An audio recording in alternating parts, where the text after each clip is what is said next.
Muy buenas a todos. Después del final de la Vuelta Ciclista a España, de todo el jaleo, vuelta a la normalidad en el mundo del ciclismo por lo menos, y toca hablar hoy de los 8 hombres que nos van a representar en los Mundiales de Ciclismo de 2025, que están a la vuelta de la esquina. Sin ir más lejos, el domingo, este próximo domingo, tenemos ya la contrarreloj individual, en la que Iván Romeo y Raúl García Pierna serán nuestros representantes en un circuito muy, muy exigente, que no es una crono al uso, no es llana ni muchísimo menos como estáis viendo en el perfil, y en la que un ciclista como Iván Romeo, potente, que pasa bien la media montaña, y que decir de Raúl García Pierna, que se defiende mejor aún en la alta montaña y que es buen rodador, no tanto como Iván Romeo, tienen sus opciones más que evidentes para rascar alguna medalla. Decimos rascar porque el nivel sigue siendo muy alto y aunque los grandes especialistas no tengan su oportunidad en este mundial, pues tenemos a Renko Evenepoel, que qué decir de él como especialista puro contra el crono, pero las subidas que hay en el circuito no se le tendrían que dar del todo mal, porque son subidas cortas y no se le deberían atragantar tanto como las subidas largas de las grandes vueltas. Y hay un esloveno por ahí en medio que este año, visto el recorrido, quiere jugar también al ser campeón del mundo de contrarreloj, llamado Tadej Pogačar, el gran favorito para llevarse el oro, visto el perfil y visto quién es él. Pero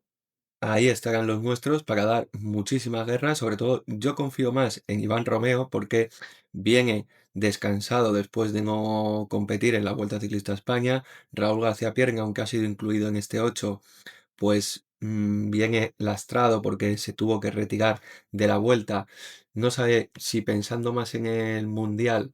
que en el maillot blanco, que era un objetivo suyo de esa Vuelta Ciclista a España, pero que una caída le obligó a retirarse y vamos a ver cómo ha recuperado en estas semanas de esa caída que le obligó a poner punto y final a su participación en la Vuelta Ciclista a España. Iván Romeo, repito, es muy buen terreno para él, pero ahí están los dos nombres que para mí se van a jugar el oro, que son Renko Evenepoel y el gran Tadej Pogačar, que bueno, digo se van a jugar el oro, pero va a ser oro-plata previsiblemente, y el tercer cajón del podio es el que puede estar más en el aire, y ahí es donde se puede colar Iván Romeo. Y en cuanto a la prueba reina de estos campeonatos del mundo, pues a estos dos ciclistas que ya hemos presentado, a Iván Romeo y a Raúl García Pierna, se le van a unir Abel Balderston, Roger Adrià, Carlos Canal, Carlos Verona, Marc Soler y Juan Ayuso. Juan Ayuso como punta de lanza de un equipo muy completo, muy propicio para este terreno que hay, que como veis, si el de la crono era exigente, el de la ruta es infernal, más de 250 kilómetros y más de 5.000 metros de desnivel positivo. Es decir, uno de los mundiales más duros de la historia, por no decir el más duro, y donde Juan Ayuso tiene una oportunidad bastante buena de colgarse un metal en Ruanda, porque es un circuito que se le adecua muy bien a sus características, subidas cortas, quitando la falta de 100 kilómetros, que es un puerto que él no debería tener problema para pasar en el grupo de los favoritos, que ahí es donde previsiblemente se va a hacer la criba de los que se vayan a disputar las medallas, y el resto del circuito son repechos, son subidas muy duras, muy exigentes, cortitas, donde ahí Juan Ayuso, si tiene el día inspirado, como ha demostrado en esta Vuelta Ciclista a España, donde se marca un objetivo y lo consigue. Es cierto que el nivel de la Vuelta Ciclista a España, pues a nivel de etapas, además, no es lo mismo que un campeonato del mundo, pero si tiene las piernas, tiene la cabeza despejada y no tiene inconveniente alguno, que también es muy importante, esos pinchazos inoportunos, esas caídas que puede haber en los descensos, pues Juan Ayuso, como digo, tiene una oportunidad muy buena de colgarse un metal. Uno de los metales que deje libre, previsiblemente de nuevo, Tadej Pogačar. Este circuito, evidentemente, se le da a las mil maravillas. Parece diseñado por y para él, en este año en Ruanda. No parece que nadie pueda batirle, pero ojo con los compañeros propios de equipo, porque Juan Ayuso es un rival peligroso a priori para Pogačar y creo que además va a estar muy, muy motivado Juan para demostrar que el UAE se ha equivocado no dándole algunas opciones que él hubiese querido o que él demandaba en los años que ha estado en el UAE. Y no solo tiene que tener cuidado Pogačar con Juan Ayuso, sino que también tiene que tener cuidado Pogačar con Isaac del Toro, pero eso lo dejaremos para otro vídeo. Hoy nos centramos en las opciones españolas, que como digo, principalmente pasan por Juan Ayuso, pero que tiene un equipo que tiene un par de segundas espadas bastante fiables. Por ejemplo, el propio Iván Romeo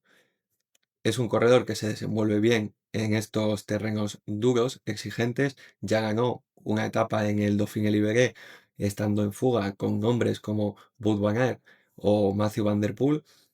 También es cierto que desde las fugas, sin tener la compañía incómoda, siempre peligrosa de Tadej Pogačar, es más fácil, entre comillas, ganar, pero tienes que hacerlo. Y él lo hizo.